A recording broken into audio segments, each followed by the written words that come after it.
For me, trying to step into the shoes of Jess, trying to figure one out, I almost wonder, it's kind of like math. How do these things function the way that they do? Yeah, we might be the smartest in the room, but they also know, like, two brains are better than one, or four brains are better than one. Right. I feel like Liam would collect guitar picks. Ooh, guitar picks. Honestly, yeah, from like every show he's played or something. That's really cool. Yeah. I would have said guitars, but then I'm like, guitar picks is actually really sweet. Yeah. And this holds a clue to a treasure of utmost importance. I thought about destroying it 1,000,000 times. Look at these symbols.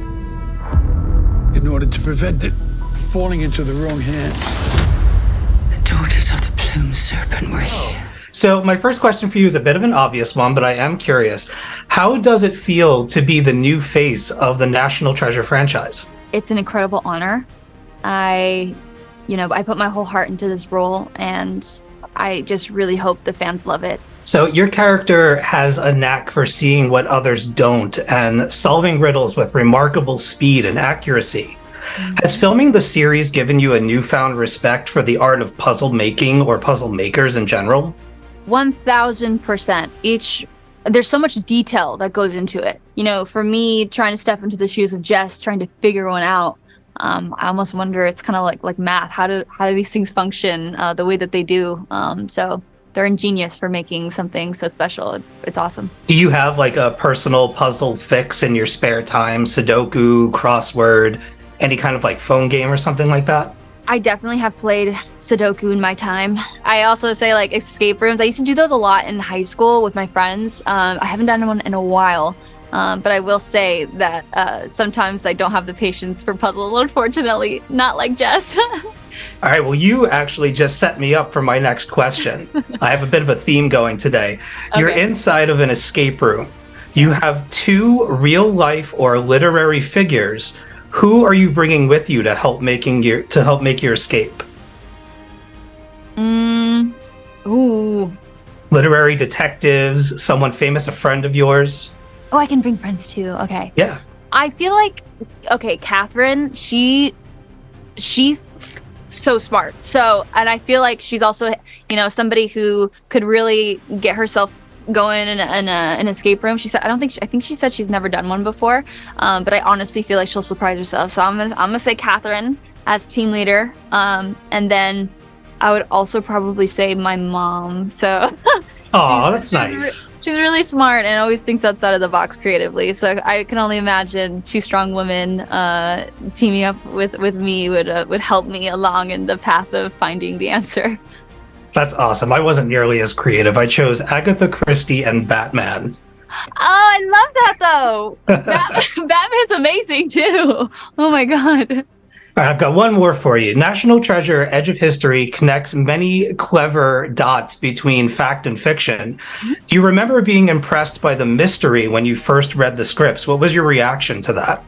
I can't believe the connections from our series flow so well with the connections of movies. Like, to have a mind like the Wibberleys to create, a topic in a movie so iconic, really makes you wonder, how do they come up with these little, these storylines, and how does it branch off? How can you keep a hold of all the different branches and facets of, spinning a historical real life situation into something that could be conspiracy, could not be.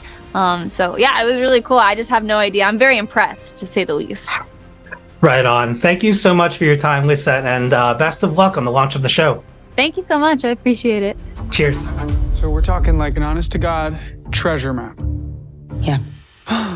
Before we get to anything, Zuri, I need to shout out to whoever did your eye makeup throughout the series. Oh my gosh. It was on point for every episode. Yes. Remy was absolutely amazing. She created that look single-handedly, and she brought it to me, and I absolutely loved it. So shout out to Miss Remy Sava. She's an absolute gem. And Tasha kills that blue liner, right? Fantastic. I'm a big hair and makeup guy, and I took notice of it right away and was watching the whole time, and it was great. Yeah. She's a look every episode. Like I would walk out into base camp and be like, that's what we're doing this episode. It's crazy. She's a moment. It's the team. It's the team. Fantastic. So this first question is for you both. Tasha and Agent Ross have complex mysteries to solve throughout the series, whether hacking security or uncovering a conspiracy within the FBI. What's it like playing characters you know are among the smartest in the room? Zuri, would you like to go first? Yeah. I think the really cool part about Tasha is she is a literal genius. She's so smart. She could find her way in or out of almost anything that you put in front of her, but she's also always willing to speak her mind, and she's very outgoing and very sassy. So it's cool to play someone so smart yet so real in that form. Yeah. I think one of the interesting things about a lot of our strong female characters is, they're the smartest person in the room. Could they get the job done by themselves? Possibly, but they know that teamwork is probably the better way. So yes, Agent Ross could probably figure this out, but it's great to have a cute little quirky corner to fill in the science. And then Tasha and her friends are all puzzle pieces that contribute something to make this work. So we might be the smartest in the room, but they also know like two brains are better than one, or four brains are better than one. Right. I love it. So National Treasure is a beloved adventure series, has been for a long time. I'm curious to know, what were some of your favorite adventure stories growing up? Lyndon, do you have any? The first books my mom ever read me were the Nancy Drew books. Yes. I was a little kid.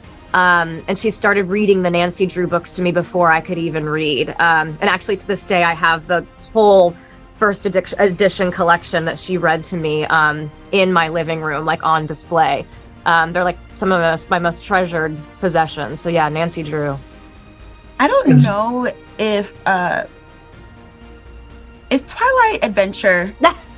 I feel like it though, right? I'm such a Twilight person. So that was the ultimate adventure for me growing up.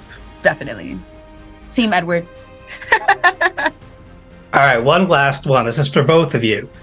You each are being kept inside of an escape room for as long as possible. You're keeping your co-star in an escape room. What tricks are you using to get one over on each other? What are your weaknesses? Zuri falls apart when she's hungry, so I'm going to deprive food from her. That is a falls fact. apart when she's hungry. Yes. No. What would you do to me? I don't know. It's a tough one.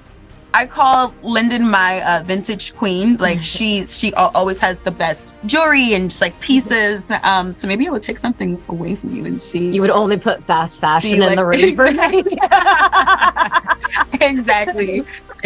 And see how that goes. Torture me with fast fashion. Yeah. That's diabolical.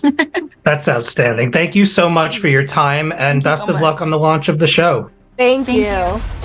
Relic leads to an important treasure, and searching for it is dangerous. I know it is. This is cooler than any room on any episode of Cribs I've ever seen. Ben Franklin glasses? Oh my God. So my questions are designed for all three of you. I will prompt you for who should answer first. First one. History is full of thieves. In keeping with the pilfering plot, what prop would you steal from the National Treasure Edge of History set? Antonio, would you like to go first? If I really were able to really get something good, it would probably be the Ben Franklin glasses. I think that would just be, I mean, because that's just the correlation of all of the things, all of National Treasure, and that would be incredible. It would never be able to happen, but I would totally do it. Oh man, I would steal Liam's Cherry Red Gibson. Yeah. Oh, nice. In a heartbeat. In a heartbeat. Yeah.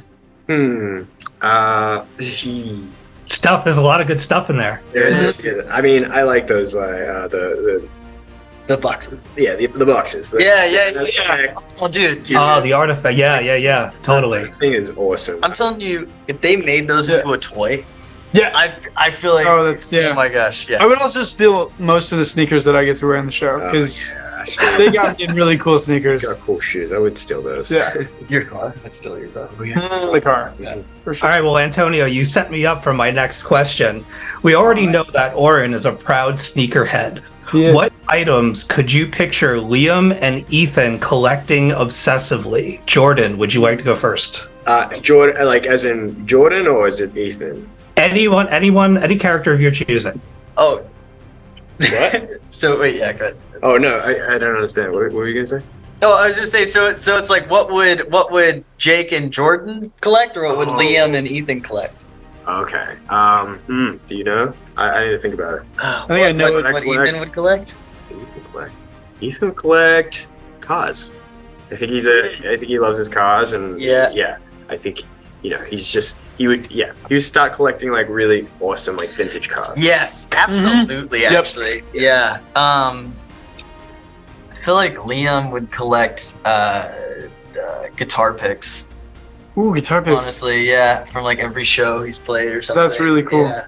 I would have said guitars, but then I'm like, guitar picks is actually really, That's really cool. sweet. Yeah. And Yeah, I definitely think that would be his thing. Is like, to get like Jimi Hendrix guitar pick or something would be insane. Yeah. that is really cool. That would be amazing. Well, thank you guys so much for your time. Oh yeah. And I hope that you have a great launch on the show, and best of luck with everything. Thank you so Thank much. you so much. Thank you. Have a good one. Cheers. What's your clue? I would love to help out.